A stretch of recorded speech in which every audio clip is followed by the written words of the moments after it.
You are looking live here in beautiful Salt Lake City, Utah. My name is Darren. That is AJ, and you are joining the DNA Sports Recap podcast live stream. How's it going, AJ? I'm doing good, buddy. I'm doing really good. How are you? Doing well, man. Doing well. I'm going to get that dialed in there. We're going to eventually have a solid intro for the live stream portion of the podcast. Man. I think you nailed it. We're getting there. That one was really good, actually. Thank you. We're getting there. We're getting there.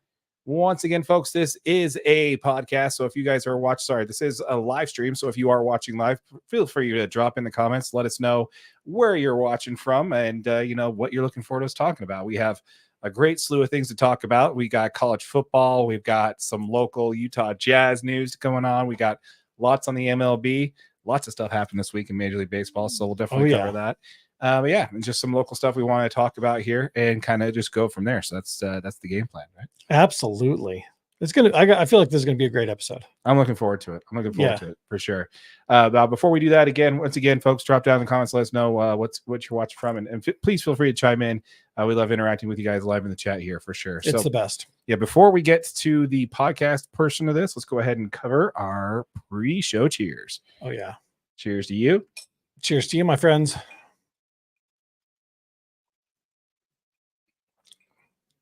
Still one of my favorites. Yep, great apple juice for sure. Mm-hmm. Apple juice is the best. Yeah, that Basil Hayden dark rye apple juice. It hits that spot perfectly. Yep, absolutely love it. Absolutely love it. All right, so let's go ahead and get started, shall we? Yeah, absolutely. Okay, now once again, folks, we do this live stream every Wednesday except for next week because your boy's going to be on vacation. Sorry, I won't be here. It happens. AJ can do the show by himself if he wants. Not going to happen. I'll be playing softball. There you go. Fair enough. Just came from a game today where they won. We won. That's right. You guys are welcome. Yeah. I should start getting some footage and we can put that in. Yeah. We can play the clips. Yeah, we'll throw it in there, drop a little bit in that for sure. Nobody wants to see that. Yeah, absolutely. Grown men playing slow pitch softball. It's going to be a pass. It's going to be a hard pass. Well, maybe we could sponsor one of your teams one of these years. That would be sick. Kind of cool. That actually would be a really good idea. Yeah, a little, DNA jerseys, I should get one because I'm sponsoring the team, So. Oh, you will. I'll make sure of it. Yeah. We'll talk about that more. We'll talk about it in our branding deals. Yeah, we can throw it up at the store and you guys can be, repping from wherever you're watching. But anyway, with that said here, let's go ahead and take care of our intro, shall we? Yep. I'll go first. Okay. Is the University of Utah moving to the ACC? In the NBA, lots of rumors about the Utah Jazz shopping the number 10 pick. Why would they do that now? And what direction are the Utah Jazz planning to go? In Major League Baseball, Angel Hernandez officially retires from baseball. Finally. All that and more. My name is Darren. That is AJ. And this is the DNA Sports Recap. Roll the intro.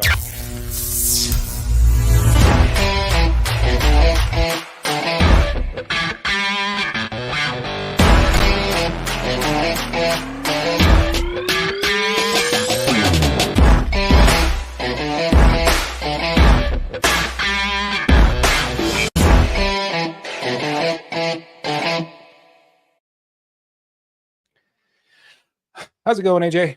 I'm still doing good, buddy. I'm just relaxing. Great. I'm comfy. I'm ready to go. All right, let's do it. So let's first go ahead and jump into our first comment of the day. First topic of the day, which would be let's talk a little bit of University of Utah football. Yeah. So now the story, do you want me to break this down? You can, or do you want to break it down? Yeah, you can break it down. I got a little bit of info on it, and then I've got some opinion on it.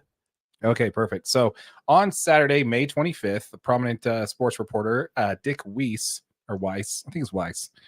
He's a dick either way. I've heard it either way. I heard it both ways. Tweeted on the X, speculation is circulating about potential shifts in college sports conferences. There is a discussion about the Utah's possibility of moving to the ACC despite the recent move to the Big 12, and some suggesting that the ACC might be in a better fit due to its ESPN network agreement and a potential increased TV value. However, skepticism exists regarding the stability and attractiveness of the ACC compared to the Big 12. This is, of course, also with fuel being added to the fire, because once you say that, it gets caught by other things. Like we've got Big 12 insider tweeting out later than that. There's plenty of smoke around the talk of Utah wanting to join the ACC, but is there actual fire? Big 12 meetings in Dallas could be interesting this week. Now, again, Big 12 meetings are coming this week in Vegas, so that'll be interesting to see what University of Utah has to say there. Yeah, but I believe we already have a statement that came out, I believe, yesterday from the University of Utah. Do you have that? Yep, absolutely. So the U responded, pretty quickly after this came out and said, and I quote, "We are proud to be entering into membership in the Big 12 Conference in the coming months and excited to join our new colleagues and member institutions. A report from the weekend that suggested otherwise is completely fabricated and irresponsible." I think that pretty much wraps it up, doesn't it? Yes, you would think so. Okay. You would think so. But here's the problem. The article on KSLSports.com did mention they were able to collaborate this rumor with 2 other sources on the situation. They're in know the situation. So saying it is responsible, maybe. Saying it's fabricated, also maybe. Here's my thing, man. Is this something or nothing? I think it's nothing. I agree. I think it's nothing. And if it happened or not, honestly, it doesn't really matter either way. Well, I think the issue, my biggest concern with this actually happening and them switching conferences again. Okay, well, let's take it back a second. Okay. Let's first start with, do you think this is going to happen? Do you think the Utes are going to join the ACC? Yeah, no. Okay. No, I don't. I think the Utes are perfectly content in staying in the Big 12 Conference. I think especially because of some of the directions and the major, college football conferences could be going either way. Right. I don't see why they would be looking to make a jump out of a conference that they just joined, even if it is for TV revenue. Right. And technically they haven't officially joined the Big 12 yet. That doesn't happen until July 1st. Right. But I do say that I believe that Utah is just doing their due diligence here before they sign on the bottom line. The ACC already has Florida State and Clemson already suing the conference, trying to get out of their deal. Right. Right. So this is, even if this did happen, which I think that what probably happened is here's basically what I think happened, right? So the University of Utah accepted a phone call from the ACC. They reached out about the offer of, joining their conference, and they said, "What's your offer?" There's nothing wrong of doing that. If it even happened, there's nothing wrong with doing that. And it's simply just because the fact that, you haven't signed with the conference yet. If a conference has a better offer for you, you're going to listen. Yeah. If the Big 10 called, they're going to listen to that. Yeah, exactly. That's my point right there. Now, I do think that there's no way they're going to join this one, because I believe that the Big 12 is more stable right now than the ACC, given the legal issues they're having right now with their 2 best schools suing them. Honestly, I think the Utes wouldn't entertain any offer from them. Now, if this was a call coming from the Big 10 or the SEC, that would definitely be different. Oh, yeah. With our previous statements and where we're standing on the switch of college football, really going to the 2 big mega conferences. And you and I both believe those 2, after the dust settles, it's going to be the Big 10 and the ECC. Yep, absolutely. Yeah. Yeah. So I think shy of those 2 conferences reaching out to the Utes, I don't think they're going to leave the Big 12. I think they're in prime position for it, Well, and especially, their preseason, they're already looked at as one of the best teams in the Big 12 Conference. Yeah. And with the Big 12 getting an automatic bid, why would you shy away from that? Mm-hmm. Obviously, they would get the same thing, but in the ACC. But you know what I mean? I don't know. I don't think this one makes sense. I think it's a couple of rumors spun around and twisted up, and all of a sudden it's if it's fake, it's great. It's great. It was done perfectly. What they needed to do is they need to get one of their new incoming schools, one of the schools that are going to be great in this conference, get them in a little bit of drama to drive more interest towards their media day. Towards the Big 12, absolutely. Their media day is coming up. This makes a lot of sense to kind of drive more action to that, more eyeballs to that. So with that said, that makes sense. But when it comes to that, I don't think, even if there was something that happened, this is really kind of a non-story. This is really just, them just kicking the tires and just listening to offers, man. There's nothing from the Utes position there. It seems like they weren't even really considering anything, even if there was a conversation. Yeah. Which, again, multiple sources are collaborating that there was, but, you'd have to actually go beyond just hearing the offer in order for it to be considered. Yeah, you'd have to be in the conversation to know if there's any validity to it or not. Yeah, exactly. So I don't know. I don't think there's anything to this. I'm looking forward to the Utes joining. the Big 12 as of July 1st. And, as we talked about in our way too early Big 12 rankings, we have the Utes winning the conference year one. Yep. A couple of Utah boys, go figure. Weird. Yeah, weird. Anyway, you got anything else on that? No, I mean, I think yeah, I guess a little bit. I guess my thing is my concern with any changes like this is how quickly would you be trying to push Kyle Whittingham out of the door? Because I think this could be a potential move that would just say, hey, we know that this was the plan, but now we're going to fly half of our games all the way across the country. I mean, because the majority of that conference is on the East Coast. I mean, aside from Stanford and like most of the teams are East Coast teams. And I just think that's going to be really rough on a head coach that is comfortable doing it. I think the Big 12, he's like, okay, we got one game at, in Florida or whatever. I can do that. For the most part, they're just going into Texas and, the surrounding states. So I don't know. I don't think they do anything to try to push Kyle Whittingham out of the door. That's for sure. Especially when, I don't think that would be what would happen either. I just don't think that's going to, I don't think intentionally, but I think maybe that could be like a side thing of what happens by joining another conference is, oh, okay. Just more realignment, you know what I mean? More, changing of schedule, more flights, more, all that stuff are, circumstances of what happens when what happens with coming into a new conference. I guess that's true. In most cases, I would say that that's the case here, but I think pretty much Kyle Whittingham is definitely going to be the type of player a type of coach in college football that's going to leave when he wants to leave.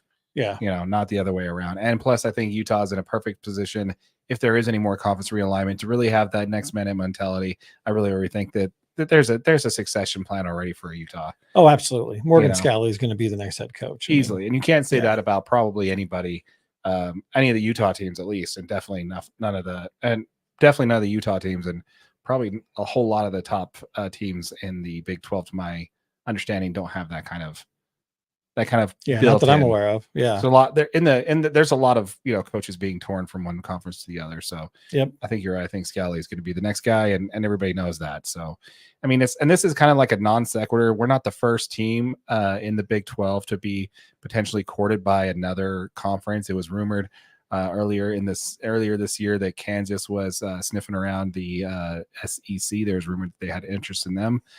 So again, like I said, more than likely this is kind of like a non-story that's just kind of trying to drum up some clicks to it going into Big 12. The media is a powerful machine, man. Yeah, I love it. Yep. It. If it wasn't for the fact that I hate who coined it, I really like the term new media.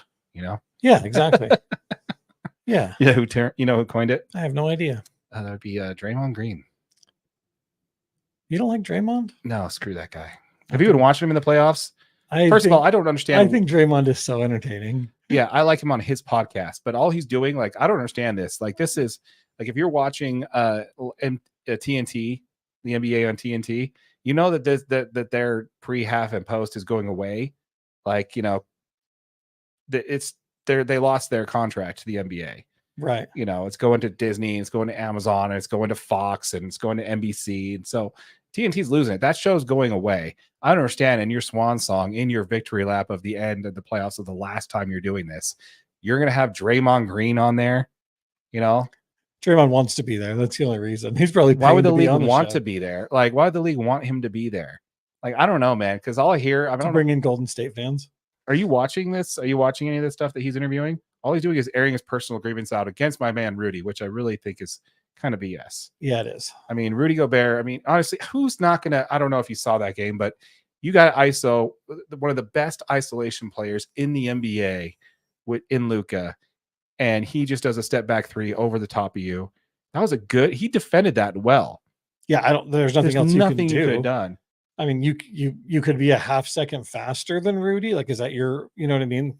Yeah, that's not going to affect Luka. No, that game was lost because Ant turned the ball over on the possession before for and Ant knows Minnesota. Yeah, he turned the ball over when they are up by 2. You just run the clock out. You get an easy bucket. You get fouled. You get foul shots. Mm-hmm.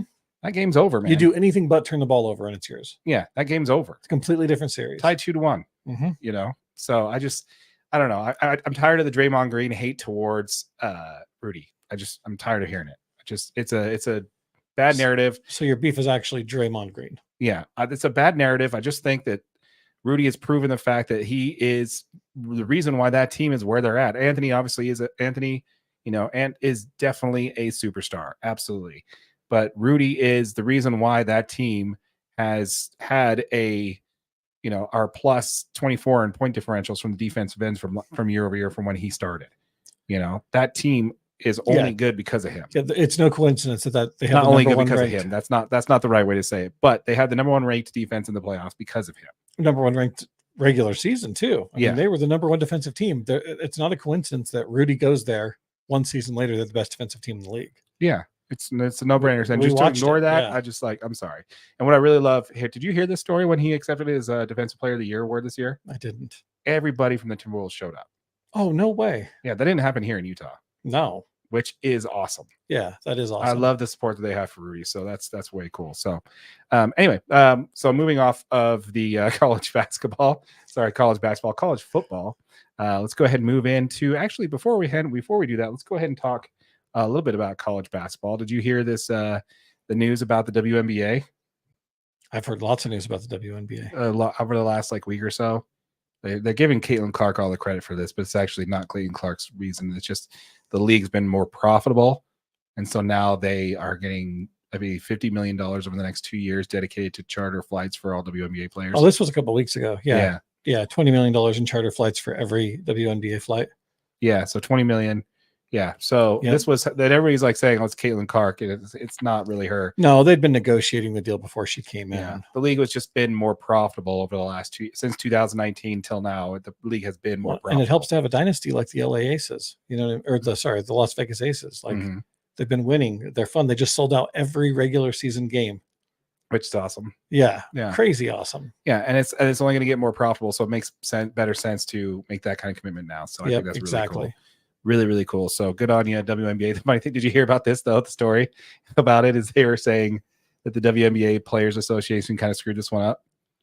They basically just sidestepped everybody on the team making $250,000 more a year. Every WNBA player making $250,000 because they are willing to give the chartered flights. Every player in the league could have gotten a bump of $250,000 a bit. Oops. Whoopsie. Which one do you want? Yeah. $250,000 and fly coach or chartered flights? Chartered flights. That's a toss-up. I don't know. You see, because when on their first chartered flights, there was a bunch of videos because I follow a few of the WNBA teams, and every single player you could tell they felt like professional athletes. Yeah, good on them, man. Your league's my only beef with the WNBA is they wouldn't stop complaining. I got tired of the whining, man. The talent started to rise. And right when they started to get good enough to watch, the players and the media started barking about how the pay discrimination and all that stuff. That's just not a thing. Sports is the great equalizer. If you are entertaining enough for people to watch your league, people will watch your league, and then your league will be profitable. Your league is getting profitable. So just stop talking about everything else. That doesn't matter. Just let it go. Let it get there. You'll get there. Yeah. And hopefully you need to skip steps because that's what progress is all about, right? If you get there faster than what the NBA did, well, that's all progress. And that's tipping your cap to you guys for really taking advantage of the situation. So gone you. But yeah, anyway, so let's go ahead and pivot on over to the Utah Jazz, shall we? Oh, yeah. All right. So now it's just been, this is rumored as of a couple days ago, actually. I don't know if you read this first or if you saw this. Do you want to break this down? Yeah. So there's a ton of reports all over social media. David Locke he put it on his podcast. And the report is that the Utah Jazz are potentially looking to make a trade for a star player in exchange for their 10th pick, as well as their other first round picks. In those reports, it pretty much states how Ryan Smith would like to add talent to this roster, and Danny Ainge is pretty much aggressively watching the trade market to try to get the Jazz back something for some of these picks to obviously get the Jazz into contention sooner and, get them through this rebuild. So with trade rumors such as Trae Young being available to trade, Brandon Ingram, DeJounte Murray, Zach LaVine, would you rather have one of these guys? Nope. Or would you rather keep forward with the pick? And why? I'd rather the pick. None of those guys move the needle for the Utah Jazz. I don't understand this. We've been wanting all off season for the Jazz just to make their plan clear. Yep. We hate this whole, make some off-season moves where they added John Collins last year. They re-signed JC. They extended his contract out. And then THT got his contract. Everything was looking good. Keontae George had a baller summer league. The Jazz were looking good. They looked like they were going to be a team that was going to compete for a play-in position. Yeah, we predicted them to make the playoffs at the beginning of the season. We did. Make sure you check out the video and laugh at us. Yeah, it's great. It's really, really good. We need to put together a playlist of all of our Jazz content for last year because it's pretty good stuff when you go back and look at it. But in retrospect, anyway. But we now know what the plan is, and I have no clue what they're thinking. This doesn't make any sense to me. Why are you pushing the chips in the middle now? Like, who could you possibly get with all those players you mentioned where this team even becomes remotely competitive in the Western Conference? I don't get it. Even David Locke said on his podcast, which is Locked On Jazz, by the way. You can see it on YouTube. We'll put a link to his channel somewhere here. If you're listening on the podcast, it's available wherever you get your podcasts. Even he said that he didn't expect the Jazz to push for wins until after next season. Right. Even David Locke. Yeah, 2027 is when he thought the Jazz would start actually pushing to compete. Yeah. And that's kind of my plan. I wanted them to tank last year, I wanted them to tank this year, and I wanted them to tank again this next upcoming year. Yeah. That's how a proper rebuild's done. You gather the draft picks because right now you have OKC being the top seed in the West and still have more draft capital than you have. Which is absolutely crazy, but it's because they've done it the right way. Yeah. They were okay with being the worst team in the league for a couple of seasons and stockpiling assets and making trades to move players and bringing in guys. I mean, it's kind of widely looked at, like the Gordon Hayward trade mid-season wasn't a great move for Golden State for Oklahoma City, but I mean, realistically, they continue to add depth to that roster throughout the season, right? Like they saw they were in a position to they saw they were in a prime position to win, and they kept adding talent to make sure they could keep winning. Yeah, I agree. And this to me, this doesn't make any sense. I don't know why they're doing that. There's nobody out there on the trade market right now that's going to make this team a competitor. There's nobody in this draft this year that they're going to be able to add that's going to be able to contribute right away that's going to make this team a competitive team in the Western Conference. Totally agree. Who are you going to get? Giannis? You make a trade for Giannis? You throw in all your draft picks, all your draft capital, get Giannis and get Murray and call it good and see what happens. I think your best bet is to probably get like a DeJounte Murray, a big guard that can play alongside Keontae. He adds some shooting. He adds some scoring. He's a solid defensive player. You can keep Walker Kessler, Lauri Markkanen on the floor. You still have John Collins if you need to. But is that team a contender? No, it's not. No, it's not. I think that's probably the best with the players that I just listed. I think that's probably the best roster you could put together. Mm-hmm. But I mean, that team maybe makes a play in and gets, I don't think they make it much past a play in though. So yeah, I mean, this is definitely bad news for everybody that's kind of on team Jazz tank, lose 82 games in a year, set a record. Because we know that we're not going to have enough to make a run deep into the playoffs. We know that's just not going to happen, right? We'd rather just be bad, really bad, and have a shot at Cooper Flag next year. Yeah, and we're not going to be because there's already there's a lot of these predictions that are coming out for next year already, right? Yeah, and I'm surprised that the Jazz are third from the bottom in the West. You got the Trailblazers and one other team. They're expected to finish worse than that in the West. I can't remember who they are right now. Who am I thinking of? Not San Antonio. They're expected to be better than us. It's not the Rockets. Grizzlies. Not the Grizzlies, because they're going to have John Morant back next year. Maybe. We thought John Morant was going to be back this year. Fair point. Fair point. I like that. But anyway, so they're going to be at the bottom of the West, man. Yeah. And, and again, same thing. The Spurs are doing it right, man. They got a transcendent player that's the unicorn that's going to carry them. It doesn't even matter if they compete or in the bottom 10 of the lottery. I don't think 3 players in this draft is going to net you any star. This is probably the worst draft to do this. Yeah, I mean, there's some good players, but I mean, I guess my question is well, I guess sorry, not my question. I guess my preference would be I would rather the Jazz take one of the, Dalton Net out of Tennessee or Hmm. one of these guys, put them on the floor, let them play all 82, get that experience, lose as many games as we need to, Yeah.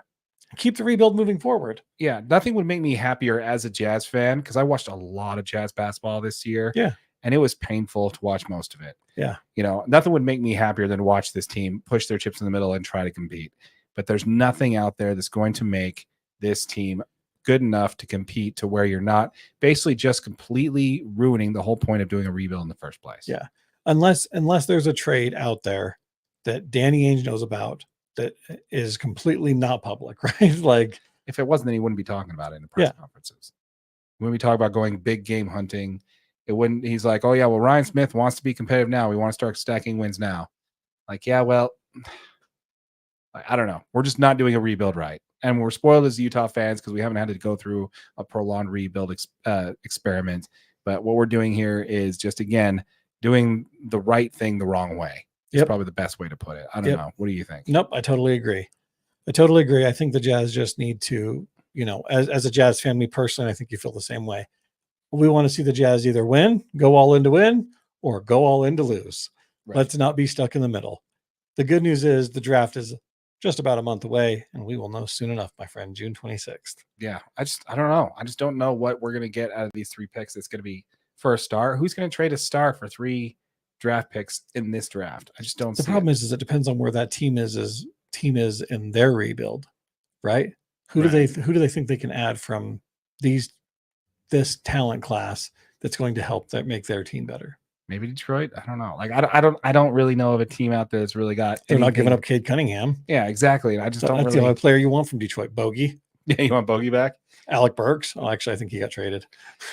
Maybe.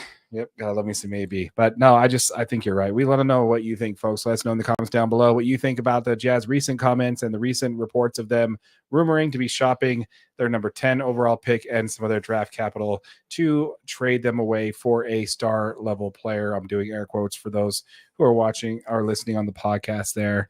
Let us know if we're way off base on this. Are you aware of a trade that you think the Jazz can make where it actually could be worth it? We want to hear it. Yeah, we definitely want to hear from you. And we will have a video coming up of our draft.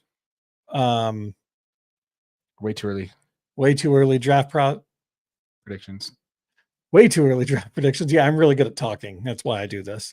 Great. But yeah, videos coming up. Keep an eye out for it, Jazz fans. Absolutely. We love to, we'd love to hear from you guys. Let us know on that for sure.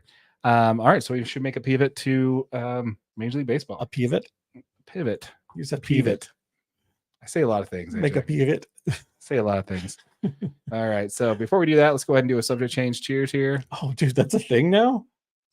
Well, we've done it a few times. I feel like we need this all the time. Well, the goal was to finish the Basil Hayden apple juice before we started on the monkey apple juice. So. Yeah. What the hell happened to us? Yeah. Who are we? I don't know. We're slacking on the apple juice, guys. Anyway, okay, let's go ahead and pivot on over to Major League Baseball here. Let's start with the hottest story that's been floating around right now is, well, the day has finally come. Angel Hernandez is no longer an umpire in Major League Baseball. It's about time. Yeah. This has been a long time coming. He's been off the field for nearly 3 weeks. He wasn't calling games because he had some controversial stuff. And then reports say that he reaches a, air quotes, financial settlement in order for him to hang it up during the season. Yeah. So, yeah, Hernandez's last game was on May 9th, and due to back injuries, he hasn't been on the field since. Weird. Yeah, back injuries, air quotes there. So here he is. This is according to, again, he retires at age 62. Do you know he was 62? That is old.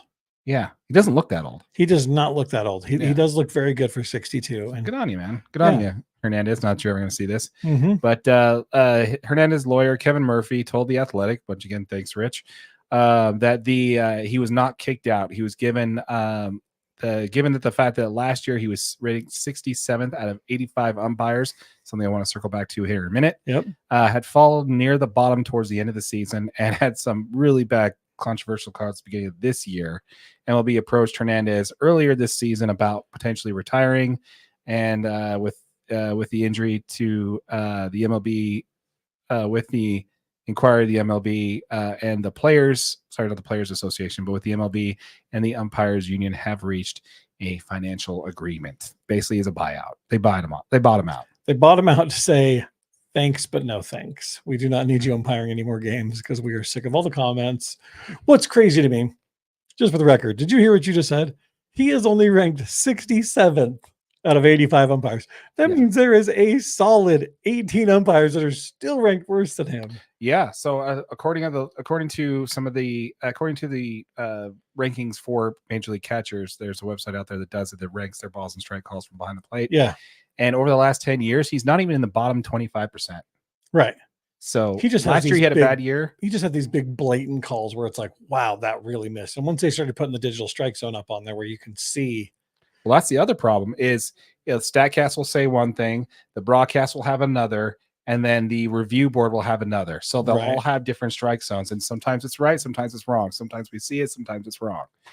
So, but my point to all that is that I think they did the right thing here. I don't think Angel Hernandez was the worst umpire in Major League Baseball. He was just the one with the biggest ego about not accepting the fact that he would be wrong. Right. The funny thing about that is they had a lot of people get things wrong. Like I was even listening to Foul Territory where they talked about how Angel Hernandez tossed the guy who sang the seventh inning, the Take Me Off the Ball game, a wrestler. He says, I'm going to have a conversation with that home plate umpire after this game. And he turned around and stared him down. And they said he kicked him out of the game. He didn't kick him out of the game. The crew chief did. That's even better. So the crew, but Angel Hernandez never said anything like that. Yeah. Apparently, to everybody who talks about Angel Hernandez outside of baseball, he's one of the nicest people you ever meet. Absolutely. Just for some reason, when he gets on the baseball field, he's not good at his job, and he's not willing to budge on it either. Right. So I think that's the problem. And I think not being willing to budge on it, I think that's just being an umpire, right? If you make a call, you got to stick to it. I get that. But like on some of these toss outs, like, has there ever been a toss out called back? Like, you're out of here. Just kidding. Sorry, that was my bad. Right. No, that's not going to happen. And I don't understand it, right? Like, I don't understand why it's not, though. I don't understand why you can't call back. Like John Boy Media has a ton of them, and shout out to John Boy Media because he's got some great stuff on YouTube and also on Instagram where he does like the lip reading. Yeah. I mean, and it shows ones where quite clearly he's like, I don't care who it was. Somebody's out of here. Pick somebody. It's like, that wasn't Angel. That wasn't Angel, right? That was when what's his name? The Yankees manager got tossed.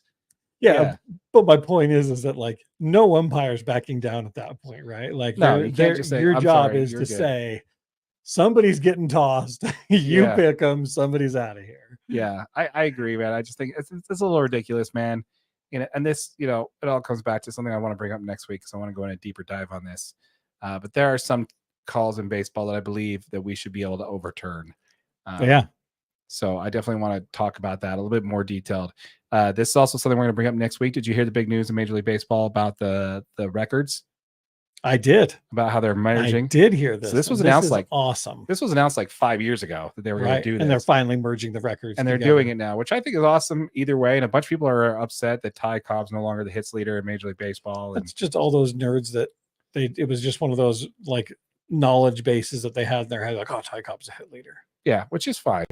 I just learn the new ones. Everybody's entitled to their opinion, whether it sucks or not. But nerds. But I think it's good, man. It's good. It wasn't their fault that they weren't allowed in the league, So not at all. When it comes to the Negro players being able to be in the Major League Baseball records, like again, their records count as MLB records. I just think that's the right way to go. Yeah. This is no, I don't know. They were still professional baseball players. They were still out there giving it them all. Exactly. Like this is awesome, dude. And it's a great step for Major League Baseball as well. Absolutely. NBA, you need to take record on this. ABA, NBA, combine those records. That way Ron Boone is the true Iron Man in NBA. Boom. That's right. So just for those of you for you local Utah people. Thanks, Ron. Talking about. We appreciate you here at DNA. That's right. Dang it. But yeah, so I don't know. I think that's awesome. Should we read his quote? I think it's only fair that we read his quote. Angel Hernandez's quote. Yeah. Do you have it? I don't have it in front of me. Okay. Well, starting my first major league game in 1991, I've had a very good experience living out my childhood dream of umpiring in the Major League Baseball. Umpiring in the major leagues. The statement reads, "There is nothing better than working at a profession you enjoy. I treasured my camaraderie with my colleagues and the friendships I have made along the way, including the locker room attendants in various cities. He goes on to talk about how he loves seeing the changes in the league when it comes to minorities and promoting within minorities among the players. In the refs. Sorry, umpires in the MLB. Which is ironic because he sued them for discrimination just like 4 years ago. Yeah, so that's interesting that's there. But anyways, he said he wants to spend more time with his family, and so good on him, man. Nice long career. We're gonna miss you because you've made great content. It was always great to see people like Kyle Schwarber and Bryce Harper all freaking out over just throwing an absolute fit. Yeah, yeah. So anyway, hope you have a long and healthy retirement, Angel Hernandez, and yeah, you will be missed, but I'm glad you're gone. Yep. All right, so let's go from good news over to a little bit of bad news, shall we? A little bit of bad news. Let's talk some really terrible, worst news in all of Major League Baseball. Yeah, this isn't great. I'm not going to lie. Not great. This is not great. If you're a fan of Major League Baseball, this isn't great for the league, man. This kills me. I mean, yeah, not only as a Braves fan, but like just as a baseball fan, right? Like this dude won the MVP last year. Yes. So lead us in. So Ronald Acuna Jr. Suffered a tear in his left ACL in the first inning of Sunday's game against the Pirates, where he expected to undergo reconstruction surgery in the near future. The injury occurred while Acuna was taking a lead off of second base as he prepared to steal third. Had to double back quickly, and the left knee appeared to buckle in a classic non-contact ACL injury fashion. We here at Jazz fans know exactly what that's like. Yep. Hello, Dante Exum. He rolled to the ground and painlessly was able to eventually walk off the field, escorted by members of Braves medical staff. What he says that it doesn't feel as bad as the last one.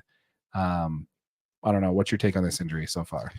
Well, I mean, did you see the play? Did you actually see it? I was watching the game live when it happened. Oof. And I was like, no, that did not like that. This isn't real life. Right? Like this isn't Acuna didn't just really go down right there. Bad news is he did. He was interviewed after the game. He said, yeah, it didn't actually hurt that bad. Like I think it wasn't nearly as bad as the last one. I think we'll be good. Mm-hmm. So it gave all these Braves fans a ton of hope. We're like, oh, he's going to be okay. Maybe out for a few weeks. He should be fine. Nope. He's not. Yeah. Unfortunately, he's not. It is a complete tear. The average absence on this injury is 156 days. So that's a long time, right? That puts him out the rest of the season. He's going to have it rebuilt. The best part of this is there's zero association in any of these studies that show that you lose any speed or anything that you lose the ability to steal bases. Shouldn't really be threatened by an ACL injury. Obviously, it's going to affect your speed, but the side of the injury doesn't actually technically affect your jumps or anything like that. So when it comes to that, we all know that stealing bases is the only thing that matters in Major League Baseball. It's the only stat. It's the only stat. It's the only stat. Yeah. So if you want to talk, obviously at all about who's going to be the MVP, let's just look up the stolen bases statistics, and I'll predict the MVP for this year. Yeah, congratulations, Ellie De La Cruz, on your early 2025. Damn right. Major League 2024 MVP. By the way, that just means that your MVP pick is now officially out of contention. That is correct. Due to injury, I get a new pick. Okay, due to injury, you get a new pick. So if you were to make a new pick, which is funny because he didn't make the thumbnail, so actually, technically, you caused this injury. You jinxed him. If I would have put him on the thumbnail, he may still be playing. No, I'm just kidding. It's not. That's not how that works. Actually, that's exactly like an announcer's curse. That's exactly how it works in baseball, honestly. But there's no way you can avoid that. But yeah, so who's your new MVP pick if it's not him? Should we tease that to next week? Yeah, let's tease it next week. Shit, let's put out a new MVP video. All right, we'll do it. Revised out because yours has been revised as well. Yeah. Well, I don't know. Mine's still sitting pretty good right now. Yeah, yours isn't looking bad, but you were saying that you were thinking about revising yours to a different player. But since then, it's been Mookie's been playing out of his mind. Yeah, no, like Ohtani's been playing out of his mind. Mookie's been sliding. Didn't you pick Mookie though? No, I picked Ohtani. Oh, you did pick Ohtani. Okay. Yeah, I picked Ohtani. Okay, that's my bad. But yeah, so we got a comment there from Tammy. It says, I think it's about time. It's about time. Referencing back on the stats. Yeah. Oh, I think Acuna on Hernandez that he's retiring. I think that's That actually came up when we were talking about the stats. You missed it. we talk about the stats about the Major League Baseball rolling the stats together. Oh yeah, yes. Thank you, Tammy. Yeah, sorry. Thank you very much, Tammy, for that. Appreciate you, AJ, for keeping me honest there. I got you. Yep. Yeah, no, it definitely is about time that they do that for sure, Tammy. It makes sense. You know, it's this league isn't what it is without, you know, the Negro leagues and the ability, the integration. Yeah, all the predecessors to what Major League Baseball actually is today. It's Satchel Paige, Bob Gibson, they all have a place in Major League Baseball. And again, if it wasn't for the great Jackie, who knows what American sports would look like right now. So, but yeah, so I don't know, man. I think the extent, back to Acuna here, the full extent of the injury won't be known until he actually undergoes surgery. We won't know if it's just a clean ACL tear or if there's any additional structural damage made to the knee. Optimistically, like you mentioned, he should be ready to go for the 2025 season. I was going to ask you there, do you think this will have any impact on his ability to play going forward? I think you did mention that you don't think he's so, but I will say this. In 2025, if he's going to steal a base, go steal third. Confidence. He's not going to stop. He's just going to go. Yeah. I'd rather get thrown out than tear my ACL again. Dude, what do you mean? He's going to be like Superman with those knees now, dude. Both of them have been repaired. Yeah. At this point, I mean, this is his second season-ending injury in 3 years, right? Yeah. His 1 year back, he wins the MVP. Good news for Braves fans. The last time that Ronald Acuna missed most of the season due to injury was 2021. What happened that year? Braves won a World Series. That's right. So good job. So we're going all the way. Darren's calling it right now. Braves won the World Series. I was not calling. You heard it here first.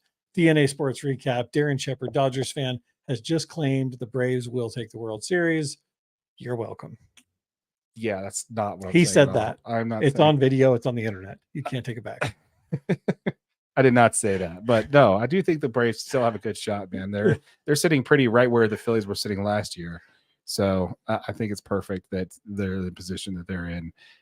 It just sucks that he goes down. You really like to see them win a ring with Acuna on the team playing and contributing. Yeah, I mean, the Braves have battle injuries just like everybody else, right? I mean, Sean Murphy was out for a few games there. They finally just got him back, and then he looked terrible in that last game. So I don't know. Did he really? Huh? Did he really? Yeah, he didn't look great. I didn't see it. 0 for 3 or something like that. He didn't hit the ball very well. It just kind of looked out of sorts. But yeah, he's got to get back to himself. And then, you know, I think both the guys that came in for him, like they both did a pretty good job. You know, DeArnold always does a good job. And then I think they had Trump. Trump was the other backup catcher. He did okay. I felt like every time he got up, it was like definitely an out. But yeah, well, typically with a catcher, that's usually the plan. You know, get out. Well, they're usually not there. That's a defensive position, not an offensive position. So right. Can't really expect much for catchers. Yeah, but when you got Sean Murphy in there. Yeah, he's pretty good. Yeah. And then also, you know, Travis d'Arnaud, who actually is a backup catcher, I believe. Yeah. I think so anyway. Correct me if I'm wrong. More like alternate catcher, right? Because they each catch for one, you know, for certain starters. So that's true. But yeah, so hopefully fast healing for you there, Ronald Acuna Jr., reigning MVP. We hope all goes well for you there. Hope for a clean surgery, and we hope the best for you there. Can't wait to see you back in the big leagues in 2025. Yep. With that said, let's go ahead and talk a little bit about California baseball, shall we? Dude, this is crazy. Yeah, we'll get to this is crazy, especially for it being the first time in Major League history. Like, break it down. Let's hear it. I'm ready. Okay. No, you have it. Go for it. No. This is a Dodgers. This is very specifically a Dodgers story. Well, not really a Dodgers story. But they're part of this story, though. That's true. Okay. Well, I'm going to get rid of this because I can't really see that. Hopefully I can pull it up here on my thing here. But so Major League Baseball has a first that happened this year, which was the first time in Major League Baseball history that all California teams went 6-0. Have you seen this? I have. Okay. So, and it's on my phone, and we use, that's over there, so I can't really. Here it is. I got it right here. Okay. So, basically all California teams went 6-0 on Tuesday. So the Angels won 4-3. The A's won 3-0. The Dodgers won 5-2 and then 3-0. The Giants won 1-0 and the Padres won 4-0. So that is a 6-0 for all California teams which when you know the Angels and you know the A's and how bad the Giants have been playing as of late, which we'll get to here in a minute. I don't want to talk about the Giants. That is quite a haul. So not only was this the first time in Major League Baseball history that the state of California went 6-0. Again, the Dodgers had to win a doubleheader in order for this to happen. Right. But also, and that's coming off of a 5-game losing streak, by the way. They lost 5 in a row. I know it's the Mets, but when you've lost 5 in a row and you have to play a doubleheader after the game was rained out before, that's not easy feat, especially when you got Pete Alonso and some of the talent they have on that team. But it's also the first time where they've been 4 shutouts or more all in a single game for a single state. Yeah. See, and I thought the stat was it was the first time that a state went 6-0 or better with 4 shutouts or more. Yeah. With 4 or more shutouts on the same day. Okay. I thought that was the whole stat. Maybe I'm reading the stat wrong. It's the first time in MLB history where a state went 6-0 or better with 4 or more shutouts. 4 or more shutouts. Okay. I was the day. Okay. Yeah, I guess that would be true because I guess there should have been in some time where at least, I don't know, you have to have a team have a doubleheader. The odds of that even happening at all 6-0? Yeah. I want you to know that I looked for about 25 minutes to try to find the odds of what this were happening, and I couldn't find them, but I really want to know if you guys have got it. Please leave us a comment. Yes, let us know. I want to know the odds on this. That's insane. Like I want to know what the, you know what I mean? If you'd have done a parlay on those 6 games to all win in the same day. The A's won 3-0. Like, that's what I'm saying. Like dude, those odds, those are come crazy. On, man. Yeah. Come on. That's crazy. But yeah, no, I think that's super awesome, man. It's great. It's good to see the Dodgers back on winning. It's really funny when they go within a 24-hour time period. They went from a 5-game losing streak to winning 3 in a row. Yeah. Within 24 hours. Right. That's only in baseball, folks. Yeah, baseball's crazy, dude. Only in baseball. It's funny because I didn't realize, you know what I mean? Like I remember watching baseball as a kid, and I haven't watched as much lately. And it's like there's a game on every single day. Yeah. Every day. Except for All-Star Weekend. But yeah. It's crazy. Yeah. It's awesome. I love it. Thanks, baseball. Yeah. Thank you, baseball. I always have something to watch. You always have something to watch, and there's always it's always the greatest thing to have on TV or have in the background or have on the radio when you're doing something. Yeah, and it's like crack. Yeah, exactly. You know what I mean? Like, what was that? You hear a crack and you're like, what happened? Yeah. And then judging by like the boos or the cheers, if it was the home team or not. Yeah. You can hear whether the announcers are super excited. Yeah. Yeah. But anyway, but since speaking of the Giants and teams in California, you said you don't want to talk about the Giants. Why don't you want to talk about the Giants? Oh, the Giants just beat the Braves in their last series 2-1. So they almost swept the Braves. They were actually up late in the game, and the Braves ended up rallying to avoid the sweep. But okay. So that was really struggled with the Giants. That was the other series I was looking at. Okay. Well, wasn't that just before the injury or just after the injury? Just before the injury. Okay. Well, I don't know what to tell you there. But yeah, so first of all, I want to tell all Giants fans out there, you are welcome. Since we blasted your team on our podcast, they have gone 7-3 in their last 10. They did lose earlier today. So yeah. What's the deal with the turnaround for the Giants? I mean, the only explanation is we clearly called them out on all of their injuries. That's what I mean? They probably, the whole team saw it. They put it up as locker room conversation. They're like, look at these guys in Utah calling us bad. Yeah, it had to have been the team because nobody else watched that video. Correct. But it doesn't. Every view got was from the San Francisco Giants. That's right. Link in the so comment you're welcome. Down below. You're welcome. Check Giants out that video. fans. It's pretty funny. But we'll put a link up here to it somewhere. Yeah. I don't know how to do that one. This one? Yeah, I don't know how to do that. It's in the end card settings. Yeah, but how do you time it to where we're talking about it? Oh, it shows the whole video. I can help you. Okay. I got you. We'll do some YouTube studio stuff later. But yeah. Anyway, so back to the Giants there. So what the other reason, obviously we called them out. That's the main reason why that they're doing so much better. But also the reason for the turnaround is they're just beating up on some bad teams. Right. And I'm not counting the Braves. They did beat the Braves. Yeah, I was going to say. I'm not counting the Braves on this one. So sorry, I don't mean to. I'm not going to knock your team while they're down. Thanks, Jerk. You lost Acuna, and you guys are 5.5 back of the Phillies. We just lost to the freaking Nationals. Ooh. At home, 7-2. Ouch. Okay, that's a rough slide, man. That's a rough slide. I still say you guys get a wild card spot though. Well, we did. The problem is what we have. I mean, the pitcher that was in they just barely called him up from the minors. Yeah, or from AAA. It was his first major league start, and he lost 7-2. He's playing a minor league team though. I'm sorry. Anyway, back to the Nationals fans chime in. Let me know how wrong Darren is. half their team is the Dodgers minor league team. So, but anyway, so since then they beat up some bad teams. They beat the Rockies, they beat the Mets, they beat the Pirates, but the Mets are bad. Yeah, they're really bad. Dodgers just swept them. So yeah, I mean that's not saying much because the Dodgers are a good team, but they did lose 5. Anyway, we can go down that rabbit hole later. Let us know, guys, if you want us to hear a rant video on us both bashing on our favorite teams.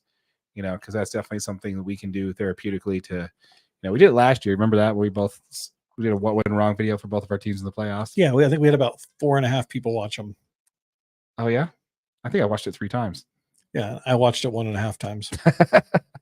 But anyway, so again, they beat up on some bad teams, but they also did beat, they just took the series from the Phillies, who is the best team in baseball. That's pretty impressive. They won 2 out of 3. They lost today, but they won 2 out of 3 against them. Yeah, that's pretty impressive. So, I mean, good on the Giants for winning the games they need to win against teams. Without a bunch of players, man. They got so many people hurt. Speaking of which, did you hear about what happened in today's game against the Phillies? Uh-uh. So this is interesting. So there was a benches clearing brawl against the Giants with the Phillies and the Giants. So this happened in like I can't remember what inning it was, but anyway, the Giants pitcher, Kyle Harrison, threw 2 consecutive pitches up and into Bryce Harper. Oh, really? Yeah. After the first one, Bryce Harper chirped at the mound saying, get it over the plate. And a couple of Phillies players are chirping from the dugout saying, hey, And so when the next one goes up and in, and it hits the handle of Bryce Harper's bat, right? So they hear foul ball. They hear the clunk, and he backed up, so his helmet fell off. So you can see from the Phillies' point of view behind Bryce Harper, it looks like he got hit in the helmet. Yeah, because it's like clunk, and then his helmet fell off. So they get super upset. Bryce Harper gets super upset, starts chirping with the catcher of the Giants, which I believe is Kurt Casilli. And then after that, the umpire got between Casilli and Bryce Harper. And then right after that, probably the slowest, most boring benches crawling in history ensued. Felt like it took both teams 30 minutes to get on the field. It was ridiculous. But yeah, it was a benches clearing ball because this pitcher, Kyle Harrison, threw 2 pitches up and in. Now, obviously, I understand why Bryce Harper was a little chirpy about that first one, because he was beaten in the face like in 2019 or 2001, I think 2021.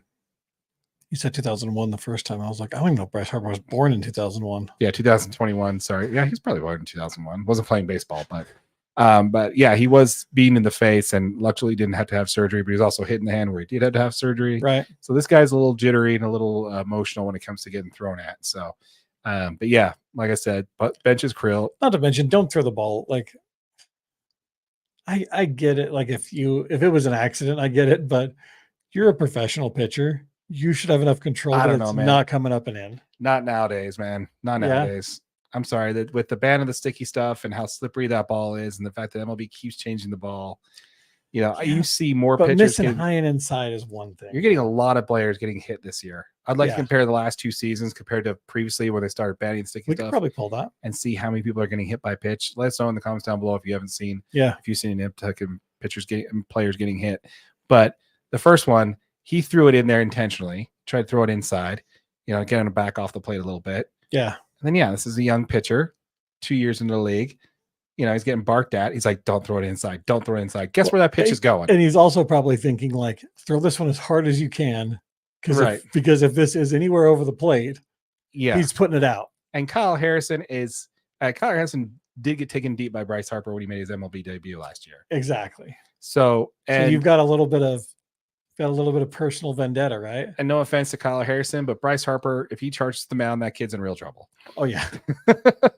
So I don't think the pitch was intentional. Right. The first one was up and in. He's crowding the plate. He's trying to get him uncomfortable in the batter's box. First one got a little bit too far in, missed his spot. And the second one, he's just thinking, don't throw it in, don't throw it in, don't throw it in. So of course he's going to throw it in. It just happens to go there. I feel bad for the kid.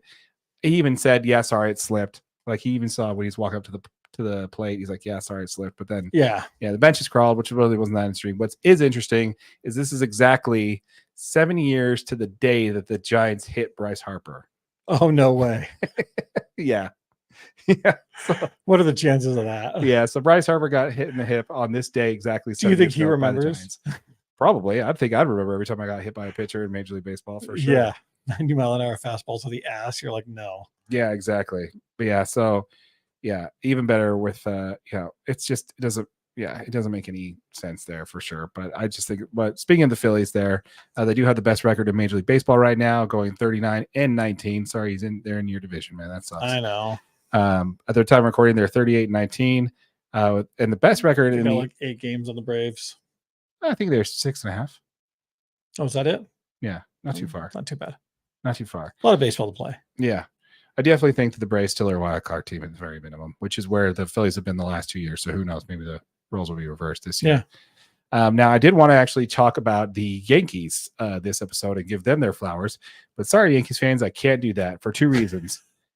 One, do you know who the best team in baseball is right now? The hottest team in Major League Baseball is right now? Is it the Phillies? No. You just said the Phillies were the best team in baseball. They have the best record. They're not the hottest team in baseball. Oh, the hottest team. The hottest team in baseball right now. Take a guess. They're an AL team. I don't know. The Cleveland Guardians. Oh, actually, I knew this. Really? I knew this. Yeah, the Guardians have been playing out of their minds, dude. They are 37-18 with the best record and in the they AL. Looked good, dude. Their freaking bullpen, because the Braves just played them. Oh, yeah? Their bullpen looks so good, dude. They were bringing in like one guy an inning after the 5th. Right. But every single guy in there, I was just like, what? How are you supposed to hit these guys? They're like, a pitching factory over there in Cleveland. Dude, sure. It was their bullpen looked insane. It looked insane. I mean, they just had a bunch of guys that were like, and every guy was something completely different. You know what I mean? Like one inning, you're seeing a guy with like nothing but off speed and, like 4-seam fastballs off speed. And then the next guy they bring in is just all like fastball, slider. Yeah. It was just like, I mean, it was just crazy, dude. Like, I don't know. I was confused. Just watching, I was confused. I was like, I don't know what it's going to be. You're not going to hit it. I'm sorry. Yeah. Just give up. Just take a guess. Yeah. Take a guess. Close your eyes and swing. But yeah, they're 9-1 in their last 10. Yeah. Which is amazing. And yeah, I didn't expect them to be this good. Now I did call Jose Ramirez, J-Ram, to be my MVP. And I think he's making a good case for it right now for that team. Both of the Baylor brothers are doing great. No, sorry, Baylor. Naylor brothers are doing well. So super excited to see that. But yeah, we got to give the shout out, man. They're the hottest team in baseball right now, and I just think they deserve a little shout out from the DNA. You know who else has a really good bullpen? The Cubs. Yeah, I did not know the Cubs had such a great bullpen either. Yeah. The starting pitching wasn't great. The Braves were hitting the starting pitcher, but as soon as the bullpen came in, it was just like, what the, like, how do you hit these guys? Yeah, they lost Stroman to the Yankees, and I think that he really solidified the rotation. Yeah. So yeah, the Cubs have got a good bullpen.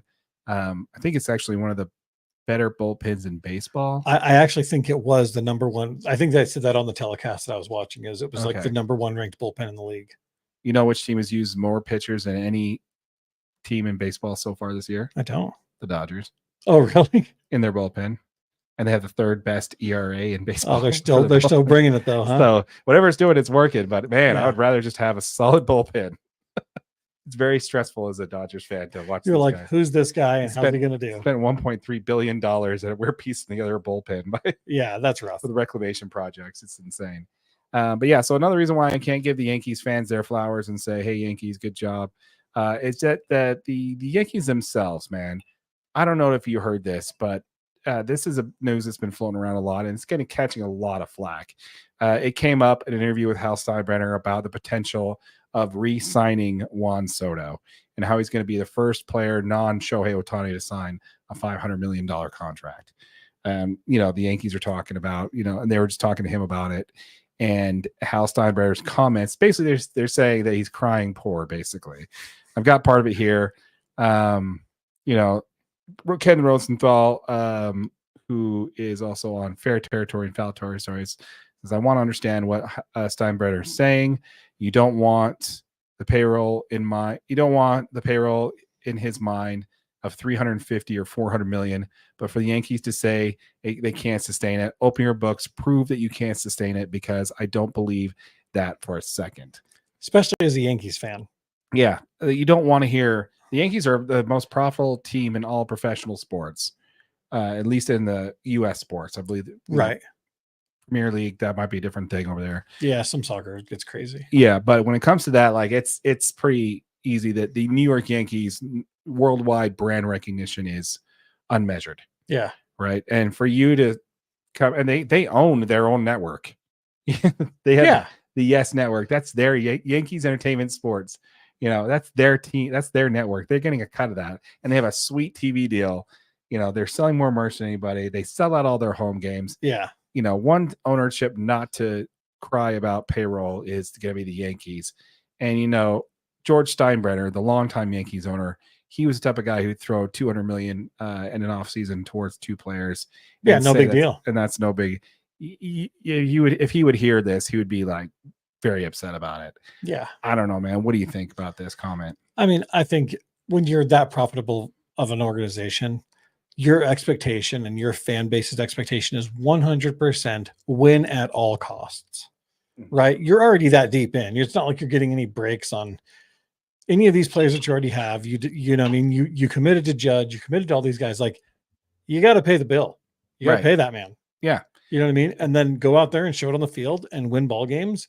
And the fact is if you bring home a World Series, nobody cares. Right. What your payroll was that year. Right. And then that's the other flip side of it. I mean, some people were saying that Hal Steinbrenner was basically just kind of trying to cry about the other owners in baseball who simply aren't trying to win. Right. And aren't trying to have a payroll, and that he's tired of subsidizing the rest of the league. And I agree with him on that. But for the record, if there's any teams that are just, not wanting to pay their players or looking to maybe build a new stadium, Salt Lake City is also looking to bring a team in Arizona Diamondbacks, whoever. Yeah. Salt Lake City. Yeah, we'll definitely need to do a full video breakdown on potentials of that. I think that's a good idea. We need to do that. I think that's a good idea. We need to. But yeah, I think it's kind of funny there. No one wants to hear them cry. These are alligator tears, man. Nobody wants to hear about the richest team in baseball whining about a payroll. About paying a player. Get out of here. That is my actual opinion. I don't know, man. I don't know if there's a positioning thing to try and get other ownerships not to bid on Soto, or if it's just basically their way of crying to MLB saying they're tired of subsidizing other. Regardless of the reason why you did it, this is foolish. This looks ridiculous. And yeah, if I was a Yankees fan, I'd be pissed to hear my team owner talking like this. Yankees fans, tune in. Let us know what you think. What are your feelings? Do the Yankees need to get it together? Do you think they should not pay Soto? I mean, is that even an option? Let us know what you guys think. Yeah, definitely want to hear from you folks. Let us know in the comments down below. We'd love to hear from you in regards to that. Yankees fans or anybody in Major League Baseball who is listening to this whole back and forth about the Yankees whining and crying about, about anything we talked about. There's all kinds of stuff in here. Lots of stuff we talked about. The Giants fans, we want to hear from you. How do you think about the turnaround? We want to hear from you Phillies fans about the bench clearing brawl, about your team having the best record in baseball. Love to hear from you guys down there in the comments down below. Also, Braves fans, if you're like my boy AJ over here and you're licking your wounds about Ronald Acuna going down for the season, we'd love to hear from you guys there as well. You got anything else? Nope, that's it. All right. Well, once again, folks, we'd like to appreciate everybody for tuning into the live stream. Sorry, not the live stream. We got to do the podcast part first. So once again, everybody, thank you for tuning into this episode of the DNA Sports Recap. We want to hear from you folks. Let us know in the comments down below. Once again, folks, we are on the grind to 1,000 subscribers. We are about 75 away. Once we hit 1,000 subscribers, we're going to give the first $500 that we earn in AdSense revenue back to our subscribers. 5 subscribers are each going to earn $100 each. So make sure you hit that subscribe button. If you have not yet, hit that notification bell so you don't miss out on that giveaway. Make sure you smash that like button for your boy AJ right there. I appreciate it. And if you're watching on YouTube on one of our short videos, make sure you know this is available full length, audio only, wherever you get your podcasts. And we'll put a link somewhere on the screen. We'll figure it out. With all that said, my name is Darren. That is AJ, and this has been the DNA Sports Recap. Till next time. And with that said, also to our podcast listeners, appreciate you. Thank you for turning in. You're the best. We'd love to hear from you. And obviously, live streamers, appreciate you, Tammy. Thanks for chiming in on the comments there. Always. Tammy's our number one fan. That's right. That's right. And we look forward to speaking to you next time. Peace out. Stop the stream.